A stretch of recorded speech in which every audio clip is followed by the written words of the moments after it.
Every state has the right of self-defense and to secure borders to protect itself from hostile invasions and terror. Israel is a small state surrounded by Arab countries 650 times its size, some of which are large bases of global terror. Only 44 miles separate between the Jordan Valley and the Mediterranean Sea.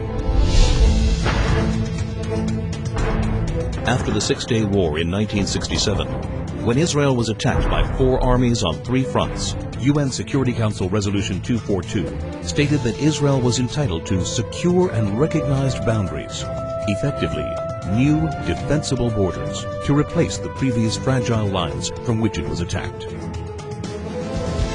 What are Israel's defensible borders? What are its essential security needs?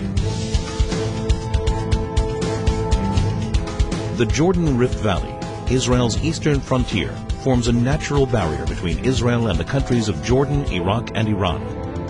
The Jordan Valley rises from an area that is 1,200 feet below sea level to a hilly ridge of up to 3,000 feet, creating a steep 4,200-foot virtual wall opposite any force attacking from the east.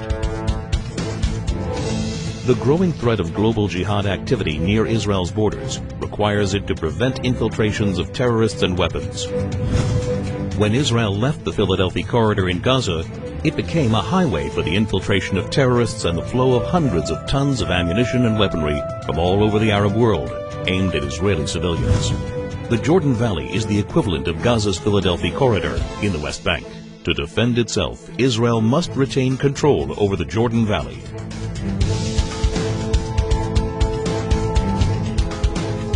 This is Israel's mountain ridge, rising up to 3,000 feet.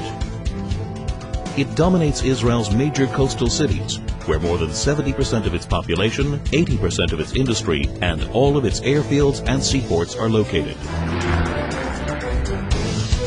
Israel's only international airport, Ben Gurion, would be in the range of even primitive rockets, while all planes taking off and landing would be threatened by shoulder-launched anti-aircraft missiles.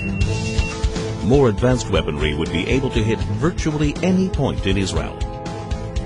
If Israel were forced back to the 1949 armistice lines, the Green Line, the country's width would be reduced to a narrow 9-mile waistline that would be impossible to defend.